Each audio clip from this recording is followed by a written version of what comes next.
tiver interesse, né, tenho certeza que vai ser muito bom, tá? Então, todo mês tem. Então, agora eu vou começar a falar um pouquinho sobre a psicologia antroposófica, realmente, né? Não, ainda tem um pedacinho aqui falando sobre o histórico, né? Em 2013 também começou na Unifesp, na Universidade Federal de São Paulo, o curso de especialização em antroposofia na saúde, no NUMA, né? Esse Núcleo de Medicina Antroposófica. E tem muitos psicólogos que fazem também esse curso, essa formação, né? E a BPA também tem uma atividade muito forte, muito próxima do CRP, o Conselho Regional de Psicologia, né? E a Adelina Renault e o Ney Álvares, né? Eles formaram um grupo dentro do CRP chamado Epistemologias Não Hegemônicas, né? E esse grupo fez todo um trabalho para tentar uma aproximação com o CRP, para mostrar o trabalho da psicologia antroposófica, né? Então, reuniram vários trabalhos científicos, trabalhos que foram apresentados em universidades, né, a nível acadêmico, sobre a psicologia, e fizeram todo um dossiê, e isso foi apresentado nesse 8º Congresso Nacional de Psicologia, que é organizado pelo CFP e CRP, né, que é o Conselho Federal de Psicologia. Né? E todo esse documento, essa compilação de trabalhos, isso também foi apresentado para o casal, para os Deckers, né? Que representam muito a psicologia antroposófica no mundo. Né? Isso em 2016, isso foi levado para eles num dos Train the Trainers, né? Que eles promovem. Então, em 2016, a psicologia clínica e antroposofia, né? É um curso que acontece no Instituto SEDES Sapiente, ligado, né, à PUC. É um curso de aperfeiçoamento profissional. É um curso que tem a duração de 1 ano e ele traz os conceitos básicos e os pressupostos da psicologia antroposófica, né? Então, por hora, esse curso está acontecendo e a gente está fazendo várias negociações para que um curso parecido com o da Santa Casa, né, que era um curso mais extenso, mais completo de formação, né, tenha lugar também no SEDES, tá? E, opa, o que eu fiz? Então, em 2018, né, começou uma formação continuada em psicologia e psicoterapia antroposófica, realizada pelo Instituto Brasileiro de Psicoterapia Antroposófica de Curitiba. Então, hoje no Brasil, a formação mais extensa que está acontecendo acontece em Curitiba, né, coordenado pela Helenice Dias. Tá?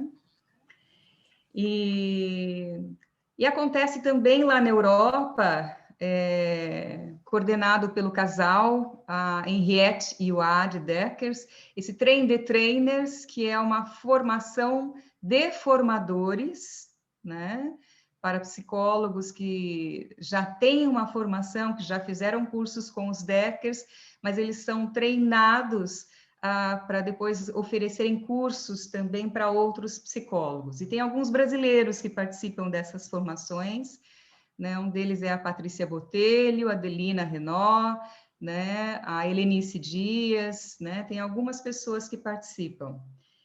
E tem a BPA também participou da fundação do IFAPA, né? Que é a Federação Internacional de associações de psicoterapia antroposófica, tá?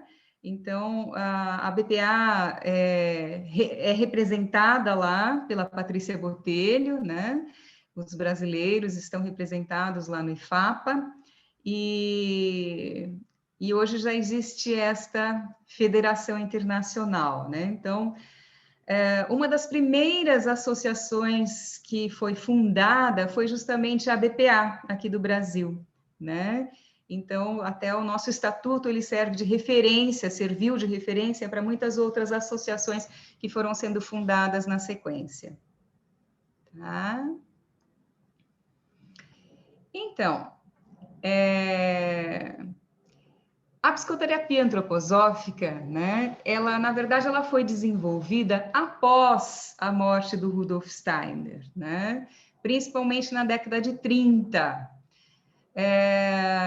Quando Steiner era vivo, a psicologia ainda era muito inicial, assim, né? Existia o Freud, né, que é o pai da psicanálise, né? E o Jung, inclusive, ainda era discípulo de Freud, ele nem tinha rompido ainda com o Freud. E em 1917, o Steiner ele faz uma palestra criticando a psicologia da época, né? Na verdade, não teve nenhum psicólogo naquela época que se aproximou do Steiner e perguntou como desenvolver uma psicologia ligada à antroposofia de alguma forma. Isso acabou não acontecendo enquanto ele ainda era vivo. Mas depois do falecimento dele, né, o Bernard Leavenworth, ele deu um forte impulso ao desenvolvimento da psicologia antroposófica com os seus livros, né?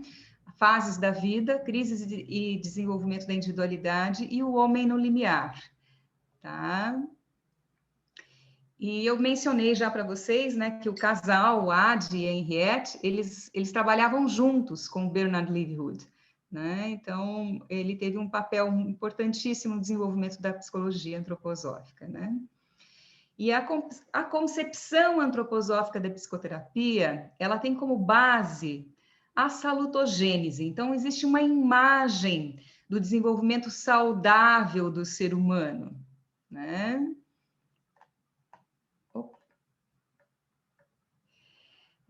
Então, o ser humano ele é visto como tendo um pleno potencial para o seu autodesenvolvimento e cura, né?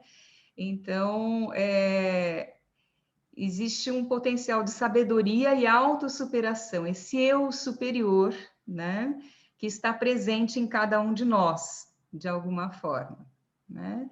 Então, o psicólogo, ele caminha com o seu paciente em direção ao autoconhecimento, né? E tem um psicoterapeuta alemão, Gerhard Wehr, que ele diz assim, é o equilíbrio entre corpo, alma e espírito, o que denominamos a saúde do ser humano. Tá? Então, o homem, né, dentro da antroposofia, ele é visto como um ser que tem o corpo, a alma e o espírito, né? E o equilíbrio entre esses três âmbitos, ele é o que traz a saúde e a possibilidade da atuação do eu superior. Tá?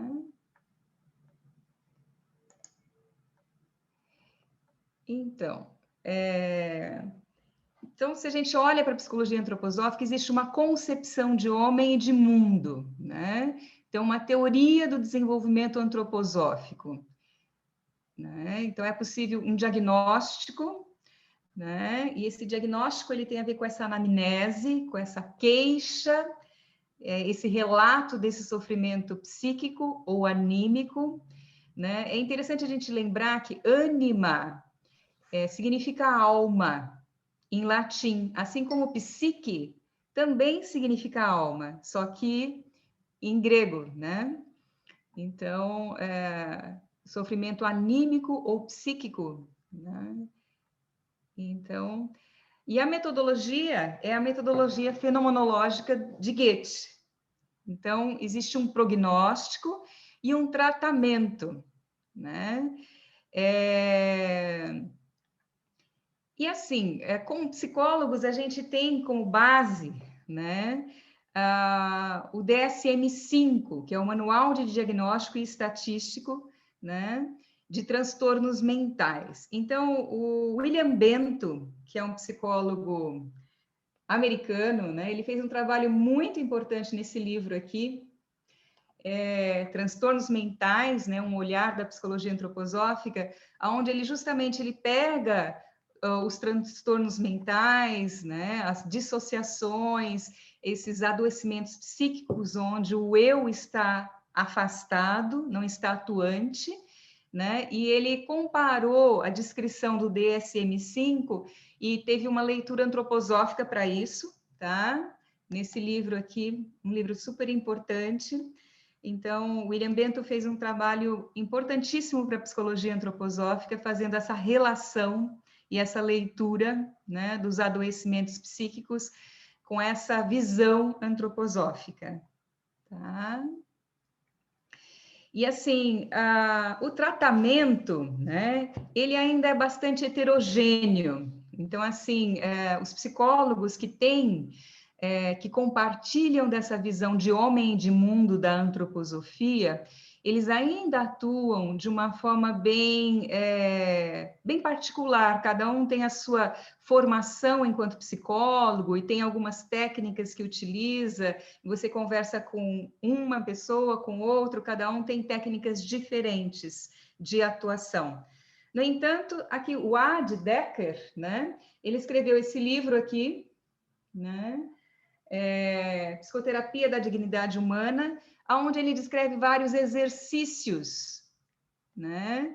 Então, são exercícios terapêuticos de tratamento para diversas situações, né? De sofrimento psíquico, de queixas que os pacientes trazem, né? Então, existe esse tratamento, ele está sendo trabalhado e desenvolvido, né? E está devagar sendo cada vez mais discutido e está se encontrando ainda, né? Alguma coisa mais comum, né? Mas o que define realmente um psicólogo antroposófico é essa concepção de homem e de mundo e essa visão antroposófica, né? E esse método fenomenológico de Goethe. Tá? Então, estamos caminhando com outras questões, né? E aí, assim, eu vou falar brevemente sobre essa visão de homem e de mundo, né? Para que a gente possa ter uma noção. Na verdade, assim, o ser humano, ele é tão rico, né?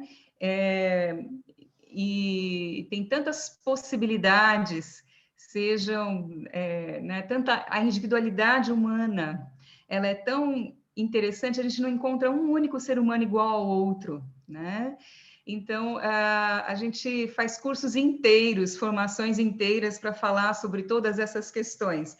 Então, eu vou dar, na verdade, para vocês só um petisco, um pedacinho pequeno do que poderia ser essa questão dessa visão, né, da antroposofia. Então, assim, dentro da antroposofia, a gente pode ver a vida dividida em estações, né? Primavera, verão, outono e inverno. Né? Então,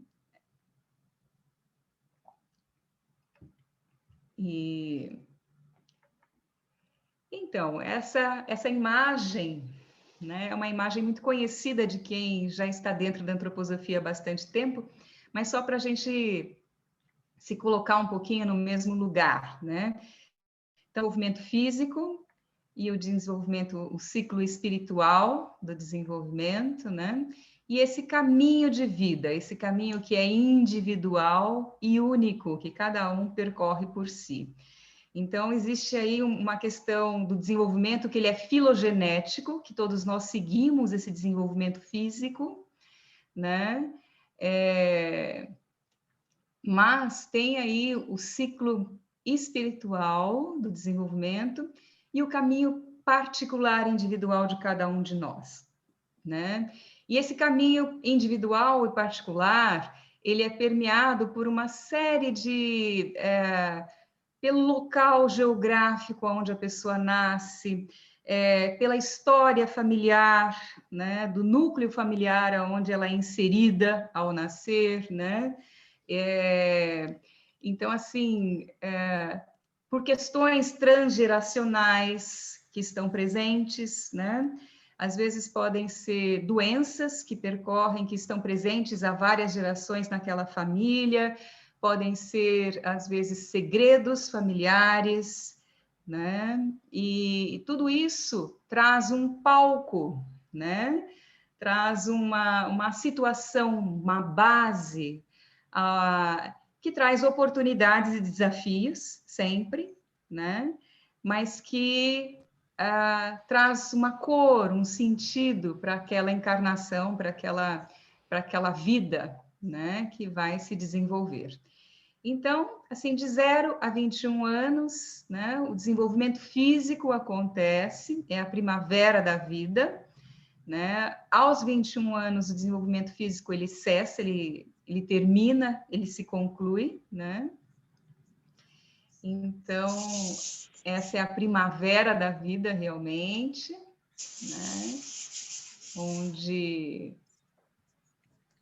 né, o ser humano vai se desenvolvendo. E dos 21 aos 42 anos, o verão, né? A gente poderia falar assim, onde surgem os frutos, né? E dos 42 aos 63 anos, o outono, onde os frutos é a época da colheita, né? Os frutos amadurecem, a gente colhe os frutos. E o inverno, né? Dos 63 anos em diante, tá? Opa! Então, né, a gente pode dizer que a primavera da vida é o período de aprendizado, onde a gente está ligado muito à família, à escola e aos amigos, né? Então, de acordo com a antroposofia, a vida é dividida em setênios. A cada 7 anos, a gente passa por transformações muito importantes e muito significativas, né? E, né? Então, isso é bastante conhecido das pessoas que já conhecem a antroposofia, né? Mas para trazer essa é a visão do desenvolvimento sadio do ser humano, né? Onde na primavera da vida a gente aprende, né? A gente se desenvolve, amadurece fisicamente e também tem um desenvolvimento psíquico, né? Um primeiro desenvolvimento psíquico, e durante, né, dos 21 aos 42 anos, no verão da vida, é o momento de luta, né, de afirmação, de autoeducação também. Então, a gente vai buscar um lugar no mundo, vai conquistar um lugar no mundo, vai consolidar esse lugar, né? Então, a gente vai vivendo a alma da sensação, a alma da razão e a alma da consciência. É o período do desenvolvimento anímico, né? Fortemente, né? E é o período em que nós estamos mais encarnados, mais atuantes no mundo, né? E depois disso, dos 42 aos 63 anos, né? O outono é quando a gente começa a colher os frutos, né? E aí a gente vai também viver a alma imaginativa, inspirativa e intuitiva, né? Então, é a possibilidade do desenvolvimento da espiritualidade também, da serenidade, da sabedoria, que começa a ser plantado aqui e que vai ser colhido no inverno da vida a partir dos 63 anos de idade. Tá? Então, rapidamente, só esse cenário, assim, para a gente ter essa noção. Tá? Então, essa é a imagem do desenvolvimento sadio, né? Então, e o ser humano é um ser humano que pensa, né? Tem um sistema, né, neurosensorial, né? E é interessante, né? O pensar pode ser uma armadilha também, porque se a gente pensa muito, a gente não age, a gente não se coloca no mundo, né? A gente se torna muito crítico, os sentimentos ficam frios e a gente fica preso, né? Em conceitos, em pensamentos, né? Às vezes preso ao passado, e a gente não atua no mundo, né? O querer, ele nos leva à ação, mas se ele não é também permeado pelo pensar de alguma forma, né? Se ele não tem um sentido, um significado, ele vira alguma coisa, um agir impulsivo no mundo, né? E pode também trazer desequilíbrio, né? E o sentir, na verdade, é esse âmbito do meio, que traz justamente essa ligação entre o pensar e o querer, né? Trazendo um equilíbrio, né? Então, esse equilíbrio entre o pensar, o sentir e o agir, ele é uma meta a ser conquistada sempre, né? A gente está sempre buscando esse equilíbrio entre essas três instâncias, para que justamente o eu superior possa atuar. Porque se a gente polariza em uma dessas instâncias, ou no pensar, ou no agir, ou também se a gente fica muito preso no sentir, a gente fica ressentindo, a gente fica sentindo novamente, né, o que nos feriu, o que nos magoou, o que não foi adequado de alguma forma, e isso traz sofrimento, sofrimento psíquico, sofrimento anímico, né? Então, né, no pensar temos as ideias, as crenças e as convicções, no sentir os valores, as sensações, os papéis também, e essa questão da autoestima, né? Como que eu vejo a mim mesmo, né? E no querer, a gente tem os hábitos, as rotinas e as capacidades também, as habilidades de cada um de nós, né? E quando a gente está diante, né, de um paciente, né, no consultório, para conhecer essa pessoa, a gente precisa tentar identificar quais são as ideias, crenças e convicções que essa pessoa traz consigo, quais são os valores, os papéis que ela desempenha, né? Qual é a autoestima dela? E também identificar esses hábitos, rotinas e capacidades que a pessoa traz em si, tá? E William Bento, né, ele traz essa questão, essa visão das necessidades básicas e funções psíquicas, né? Então, ele diz para a gente, né, que se a gente olha para a organização física, para o corpo físico, a gente percebe que existem algumas necessidades: é sono, alimentação, segurança e alegria ou prazer, né? Isso tem uma relação com a função da sensação, né? E tem também as necessidades de identidade social, né? Então, isso está ligado à organização vital, ao corpo etérico, né? Então, qual o valor próprio, essa sensação de pertencimento e empoderamento? Isso tem a ver com o pensamento, com a função psíquica do pensamento, né? E todos nós também temos uma necessidade, que é a necessidade de amor, né? E isso está ligado à organização anímica ou psíquica. Então, os vínculos, eles são absolutamente fundamentais, eles nos ligam com a família, com os amigos, com as relações profissionais, né? Os relacionamentos, eles trazem saúde, trazem essa sensação de pertencimento, né? E trazem esse vínculo e essa possibilidade de desenvolver esse âmbito do sentimento, né? E a necessidade de alinhamento e enraizamento, né? Então, a organização do eu, né? Então, quais os valores, o sentimento e significado? Isso está ligado à intuição. Então, quando a gente recebe um paciente no consultório, é importante a gente olhar para esse paciente e fazer essa pergunta: o que será que essa pessoa precisa? Qual é a necessidade dela que não está sendo atendida? Porque se há algum sofrimento anímico, né? Se há alguma questão a ser trabalhada, geralmente tem alguma dessas necessidades que não está sendo satisfeita, que não está sendo cumprida de alguma forma. Tá? Então, olha, muitas vezes o que é considerado uma patologia é apenas a luta, né, de alguém para satisfazer uma necessidade sem compreender como, sem ter a capacidade para tal,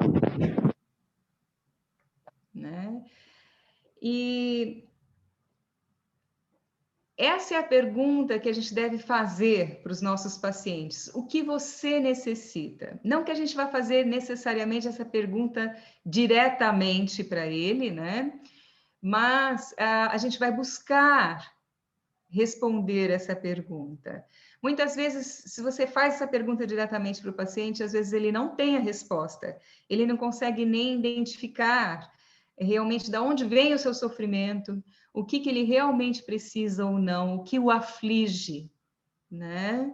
Ele nem sempre consegue responder essa pergunta. Parte do atendimento, do tratamento, pode ser justamente tentar clarificar, né? Para o paciente essas necessidades, tá? E então, assim, a pessoa que sofre, ela não precisa dar conta da totalidade da sua própria pessoa, né? É legítimo buscar ajuda, buscar apoio, né?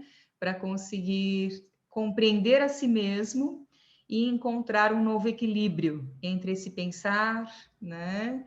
Sentir e agir, né?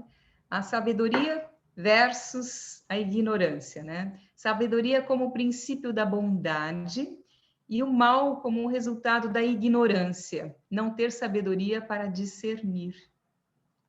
Tá?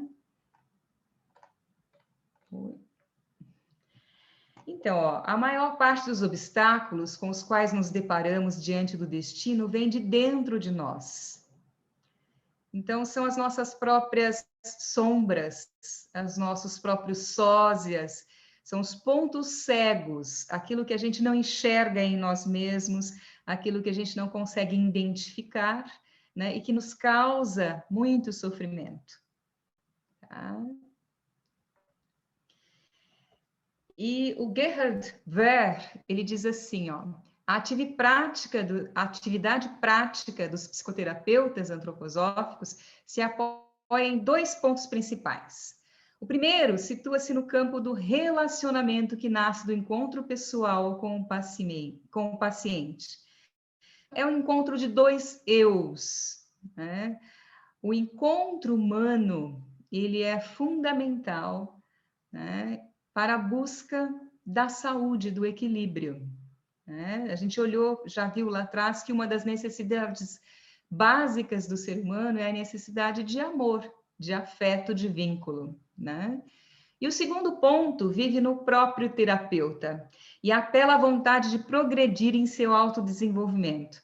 Não é possível transmitir a alguém mais do que a clareza de consciência conquistada pela própria pessoa e mais do que permite sua maturidade anímica. Então, assim, o instrumento profissional do psicoterapeuta antroposófico, e na verdade de todos os psicoterapeutas, né, é a sua própria pessoa.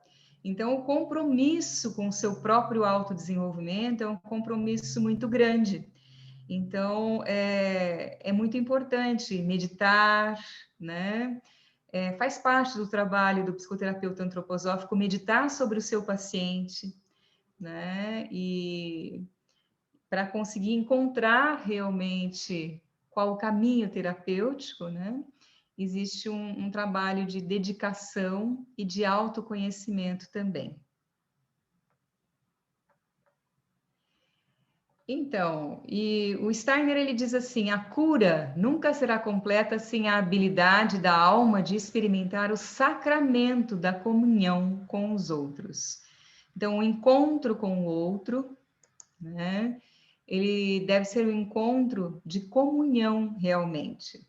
Então, você se abre para o outro para ouvir, para escutar, para estar verdadeiramente, né, com o outro, para ajudá-lo nesse seu caminho de desenvolvimento pessoal, tá? Então, a cura, ela acontece no encontro humano. É a comunhão que acontece porque outro ser humano se interessa, cuida e ama o outro o suficiente para evocar as possibilidades de cura. Nossa tarefa como psicólogos antroposóficos é despertar a vontade para estarmos aqui e agora e encorajarmos o desejo pelo desenvolvimento. Aqui são as palavras do William Bento, dizendo o mesmo, né, que o Steiner também está dizendo ali em cima. E aqui tem uma frase do Novalis, né? E ele diz assim, ó, o coração é a chave do mundo e da vida. Vivemos nessa condição desamparada para amar e para estar compromissado com os outros. Através da imperfeição, nós nos tornamos capazes de receber ajuda e influência dos outros. Nessa influência alheia está a finalidade. Na doença, somente os outros podem e devem nos ajudar. Assim, o Cristo é, deste ponto de vista, certamente a chave do mundo. Novalis. Né?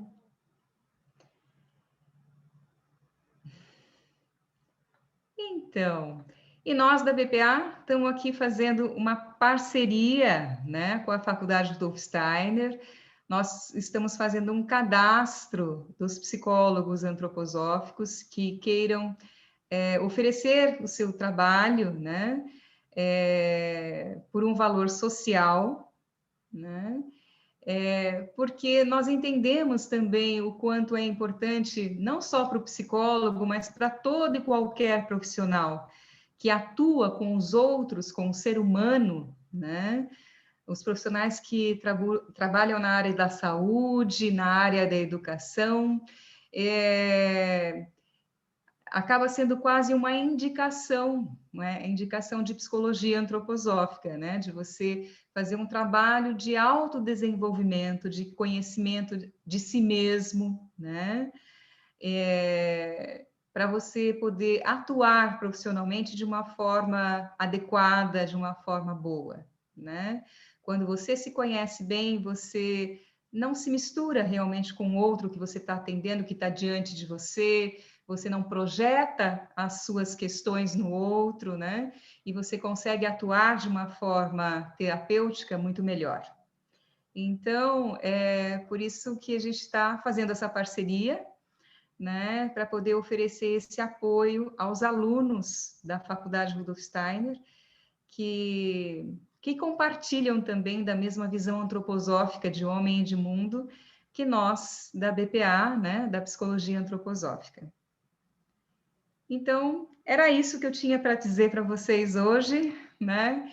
E, bom, aqui tem a bibliografia, né, que eu coloquei aqui. Vários desses livros são publicados pela BPA, né? E então, assim, quem quiser agora fazer alguma pergunta, dizer alguma coisa, né? Fazer algum comentário, alguma pergunta, então eu fico à disposição. Tá? Não sei se deixa na tela essa bibliografia ou já podemos tirar. Não, por favor, deixe na tela. Ok. Tira uma foto com o celular, é uma das boas dicas. Estou fazendo isso. Eu também gostaria daquela outra tela, onde aparece a linha, né, da vida, na maturidade, vai passando pela infância, se fosse possível, por favor. Opa, peraí. Qual? Aquela aqui? Bom, aqui é o meu currículo. É uma que aparece a linha da vida e que você fala das estações que correspondem a cada... Essa daqui? Peraí. Exatamente. Esta. Isso mesmo. Uhum. Certo, já foi, obrigada. Nada. Então tá bom, eu acho que eu vou deixar de compartilhar então a tela e aí vocês podem fazer perguntas e comentários. Patrícia, muito obrigada. Vamos ver agora. Estava muito gostoso escutar, muito bom, tanta coisa. Ah, que bom.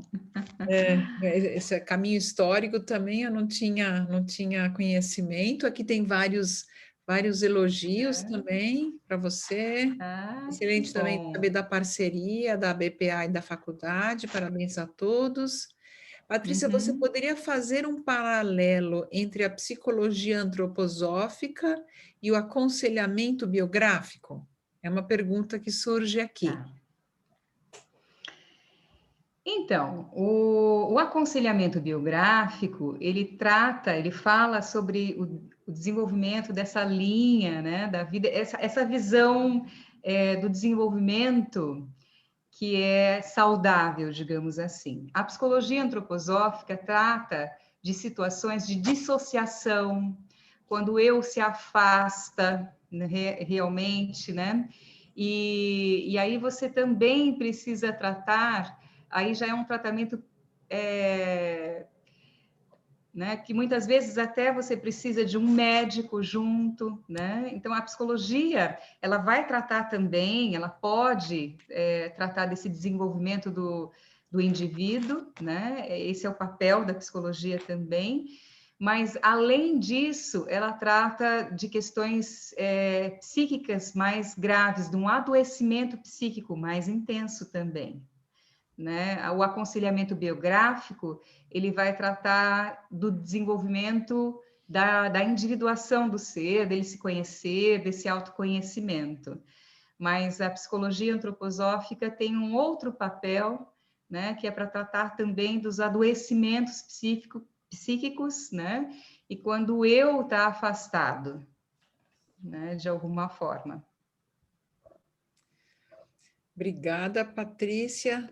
Tem aqui mais uma pergunta da Alessandra. Patrícia, é possível trabalhar com constelação, mandala e sonhos dentro da psicologia clínica antroposófica? Olha, tenho certeza que alguns psicólogos antroposóficos usam sim mandalas, constelações, né? Depende do conhecimento de cada um, né? Como eu falei, as técnicas de atuação elas ainda estão sendo desenvolvidas, não existe uma unificação, né? Então, provavelmente, se você procurar, você vai encontrar psicólogos antroposóficos que trabalham com mandalas, né, com constelações, com várias técnicas diferentes, né? E por hora o que une todos esses profissionais é essa visão da antroposofia, né, do homem como um ser espiritual e físico, né? E essa visão da antroposofia como um todo, essa visão de homem e de mundo. Obrigada, Patrícia. E aqui tem a Rosane, também tem uma pergunta, que é a seguinte: a psicoterapia antroposófica é realizada pelo psicólogo ou existe outros profissionais que realizam essa terapia? Ela é realizada por psicólogos, né? Os associados da BPA são psicólogos com CRP ativo, né? Então, você precisa conhecer profundamente sobre psicopatologia para poder atuar como um psicólogo antroposófico, né? Porque se você não tem esse conhecimento, aliás, essa é a maior diferenciação entre o aconselhamento biográfico e a psicologia antroposófica, né? Porque se você não tem a formação de psicólogo, a formação da faculdade de psicologia, a faculdade comum de psicologia, você não pode ser um psicólogo antroposófico, né? Você precisa ter o CRP ativo, né? Para você poder atuar com psicopatologias, com questões mais profundas realmente do adoecimento psíquico, né? Anímico, né? Porque senão você não tem essa capacitação. Né? Obrigada. Patrícia, agora vem uma pergunta vinculada à arte-terapia da Renata, e ela pergunta se é possível usar a arte-terapia dentro da psicologia antroposófica. Sim, é possível e é bastante usado, tem vários psicólogos que utilizam sim, né? Né, como eu falei, existem psicólogos que têm formação, como eu fiz formação de aconselhamento biográfico, por exemplo, né? Que fazem terapia artística, e que têm outras formações dentro da própria antroposofia, e utilizam isso na sua atuação como psicólogos antroposóficos, tá? Então, é possível sim. E aqui agora a Alessandra fala que essa formação da ABPA não pode ser também online. Gostaria de fazer, porém só está disponível presencial. Ah, então, tem lá em Curitiba, né? Tem o grupo da Helenice, que faz a formação em Curitiba, e aqui em São Paulo, no SEDES, por enquanto, né? E, e realmente, por enquanto, é presencial, né? Tem sido presencial. Sempre a presença é sempre mais interessante, né? E sendo possível, o pessoal prefere fazer presencial, né? Eu não sei, no futuro talvez tenha, seja misto, seja uma formação que está se pensando muito nisso, em fazer de um formato que seja misto. Alguns encontros presenciais e outros online. Mas acho que isso ainda precisa ser amadurecido. A Paula dá aula lá no SEDES, né, Paula? E é presencial, né? Por enquanto tem sido sempre presencial. O que acontece esse ano vai ser híbrido, né? Porque a ideia, claro, sempre é fazer presencial, né? Mas a gente vai começar agora em março com as aulas online, sempre com essa expectativa, né, do governo e da liberação aí das aulas presenciais e do SEDES enquanto instituto também fazer essa aprovação para os encontros, né, todos os protocolos e tal, mas vai começar por enquanto online, mas sempre com a ideia de abrir para o presencial o mais rápido possível. Sim, obrigada, Paula. Muito bem. Agora uma pergunta sobre... boa noite, o Léo, que faz a pergunta, ele quer saber a relação da medicação antroposófica e os psicólogos. Podem indicar medicação?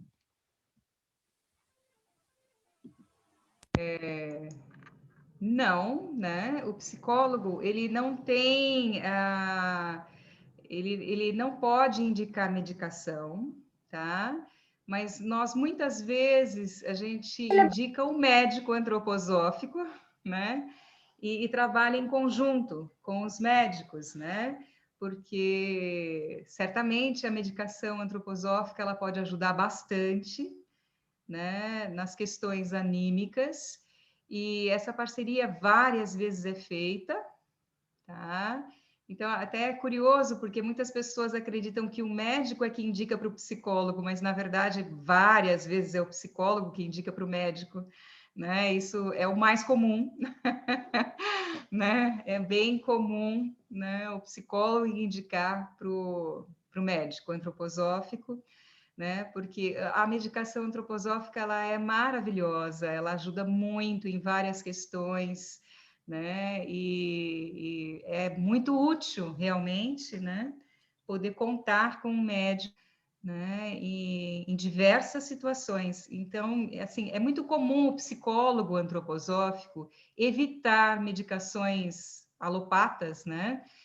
De tarja preta, digamos assim, mais fortes para algumas situações, para alguns adoecimentos psíquicos, né? Através do medicamento antroposófico. Isso acontece muitas vezes, né? Então, a gente tenta primeiro, né, trabalhar com o medicamento antroposófico, e tentar evitar esses medicamentos mais fortes, porque eles, na verdade, eles não ajudam a aproximação do eu, né? Então, às vezes eles são necessários, E aí sim são ministrados, certamente, né, quando é necessário, quando é importante que isso seja utilizado. Mas o medicamento antroposófico, ele facilita mais, em conjunto com a psicoterapia, essa aproximação do eu. Muito bom. Agora vem um elogio, Patrícia, do Ney. Parabéns pelo seu trabalho de divulgação e amorosidade, profissionalismo e seu compartilhar. Você poderia falar do seu trabalho com crianças? Claro! É porque no meu consultório eu trabalho com crianças, né? Isso mesmo, Ney. Então, o trabalho com crianças, ele tem uma parte muito lúdica que acontece, então eu utilizo muito contos de fadas, brincadeiras, né? E tem uma parte que é bem lúdica, né? Então tem o aconselhamento, o acompanhamento dos pais, né?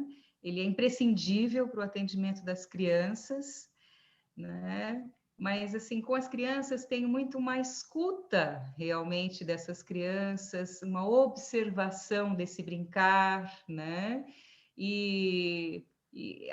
Né, o cultivo desse vínculo com as crianças que chegam, né?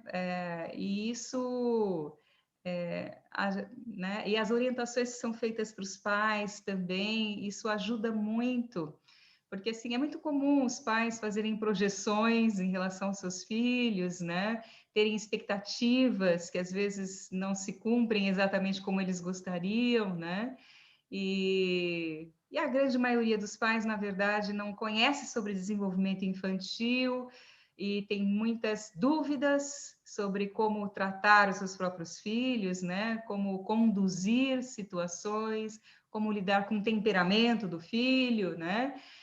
Então, essa orientação ela é muito útil, ela é muito importante, né?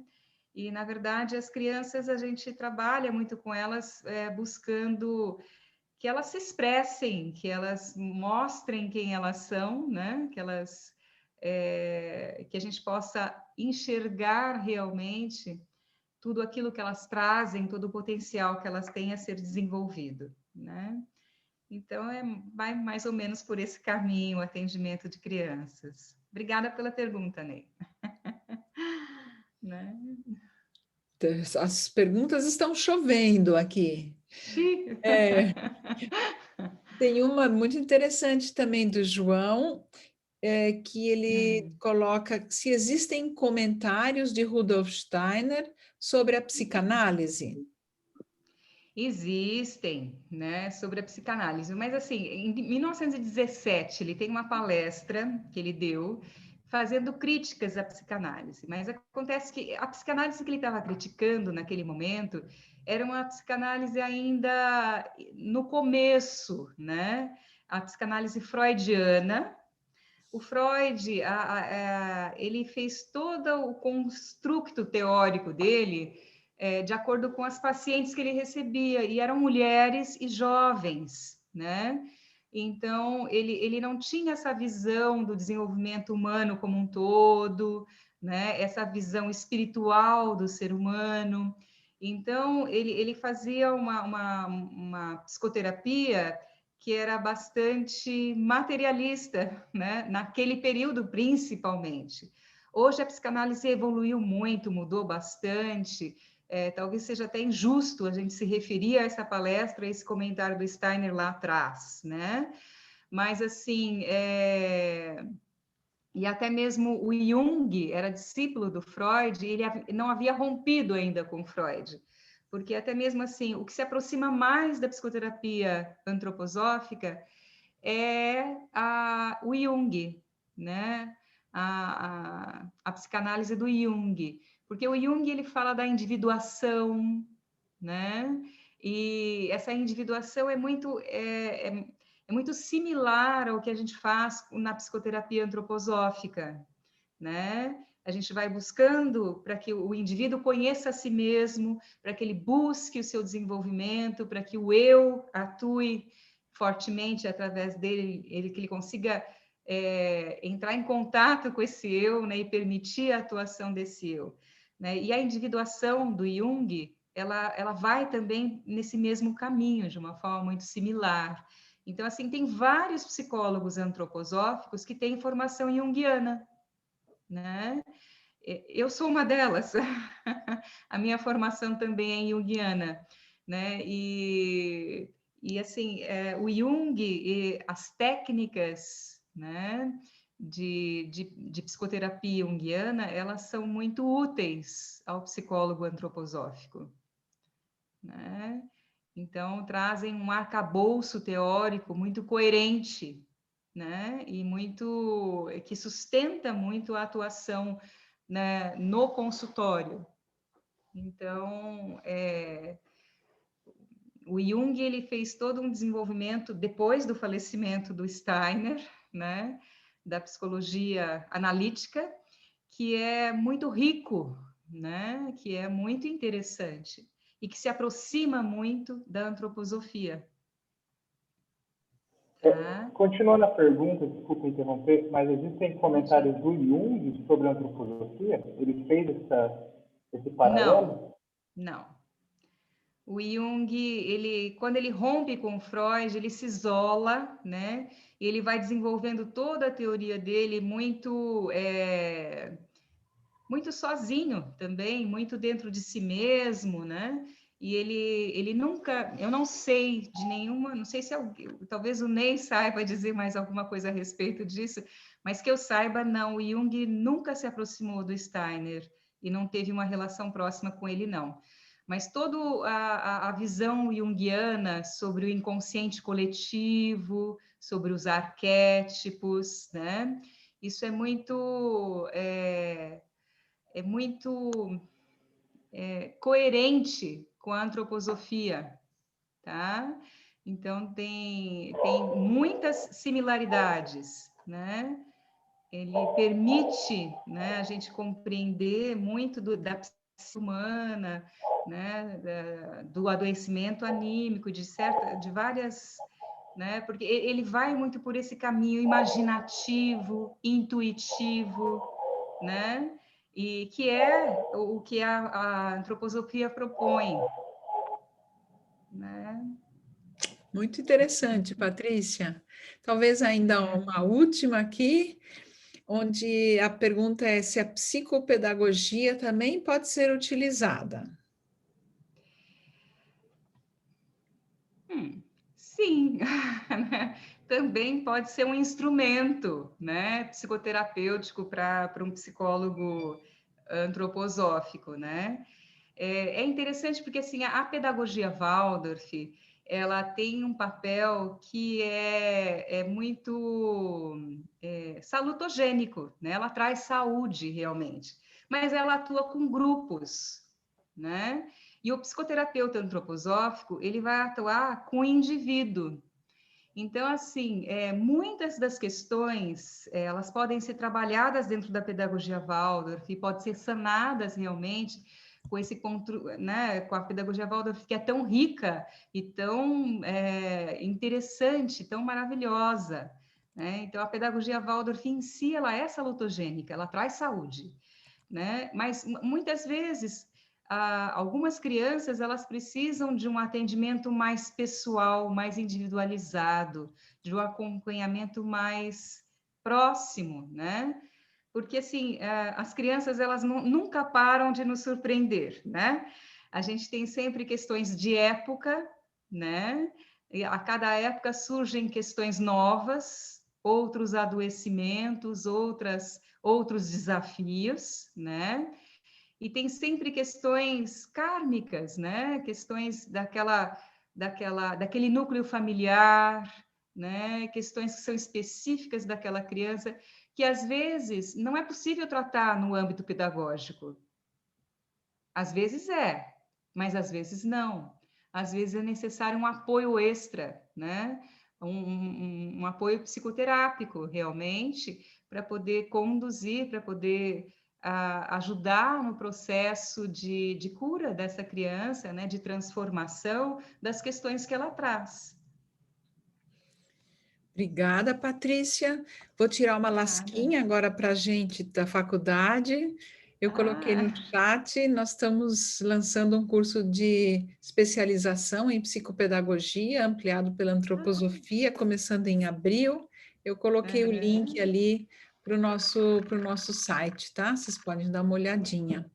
Tem algumas perguntas que não foram respondidas, Patrícia, porque são muitas, você suscitou aqui muito interesse. Queria saber se tem alguém dessas que não foram respondidas, se alguém quer muito que ela responda, quer abrir o microfone e fazer, por favor, sinta-se à vontade para uma última pergunta.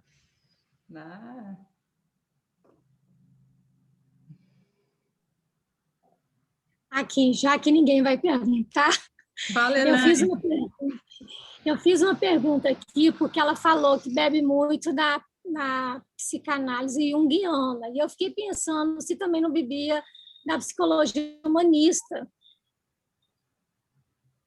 Sim, hoje existem várias outras linhas de psicologia, humanistas, né? E se diversificou muito, né? E hoje tem até tem muitas opções, né? E a psicologia humanista realmente ela tem um aspecto que também pode ser muito aproveitado pelo psicólogo antroposófico também de alguma forma, né?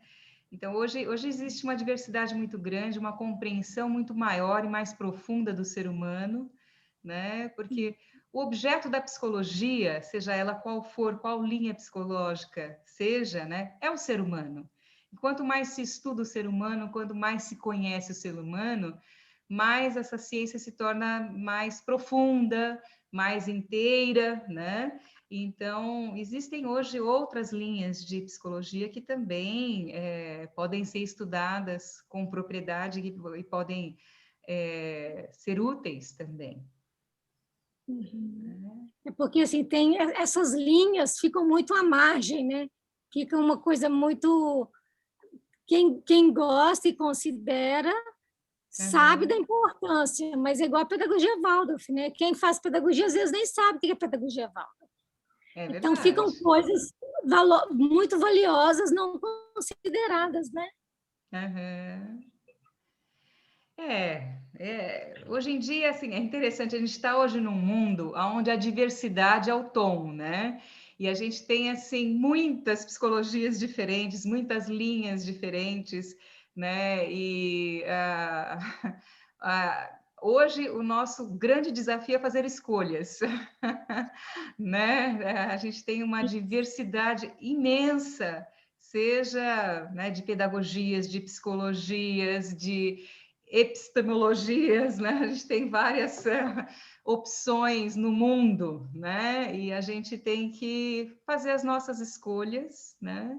E olhar para tudo isso com uma certa parcimônia, né?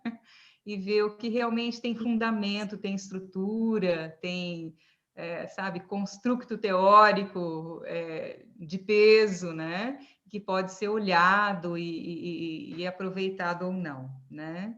Então, é essa época em que vivemos.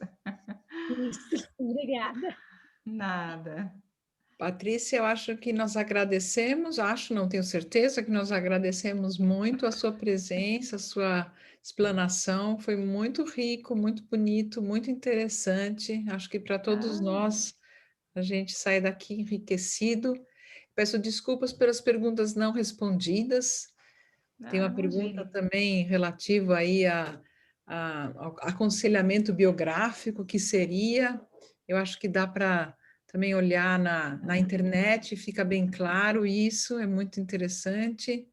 Então, eu acho que a gente precisa agora encerrar, né? E eu agradeço a todos os presentes. Não sei se Patrícia Sena quer dizer alguma coisa. Eu quero só agradecer a presença de todos, foi um prazer, foi uma grande oportunidade estar aqui, falar sobre a psicologia antroposófica.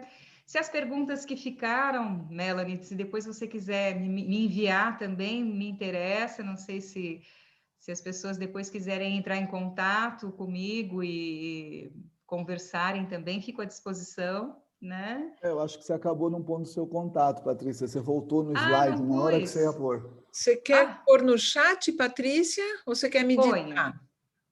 Eu ponho aqui, então. Pode né? pôr a tela e faz um print da tela com os dados Ah, dela. também. Peraí. Eu só aproveitei e coloquei o que a Patrícia citou do Conselho Regional, essas questões da humanização existencial, né, nas abordagens não hegemônicas, abordavam Sim. isso e as diversidades epistemológicas, que tem no site do CRP. É só procurar lá Diverpsi, e aí as pessoas vão achar. Bom. Opa, peraí, o que eu fiz? Deixa eu colocar aqui. Se vocês quiserem, tem aqui na última página, ó. Pronto. Aqui. Aí tem também essa última página, tem aqui um site também que eu tenho, né? Eu coloquei no chat o meu e-mail, né? E aí, se vocês quiserem entrar em contato, se alguém quiser entrar em contato também, tá? É só entrar em contato, então, tá bom? Então é isso, Melanie, agradeço muito, né? E até uma próxima, então. Muito obrigada a todos. Com certeza. Muito obrigada pela parceria, Patrícia. Muito rico. Agradecemos muito. Boa noite a todos. Boa Semana que vem noite. não temos carnaval e não temos webinar. E na outra nós vamos ter os jovens novamente, a sessão de jovens, que vem trazer um assunto relativos aos jovens no dia 23 de fevereiro. É sempre muito bom escutá-los. Aprendemos muito com os jovens. Que ótimo. Eles vão falar sobre a terra, sobre o cuidado com a terra. Vai ser uma semana inteira de palestras e de conversas, e começa no dia 23 com o webinar na faculdade.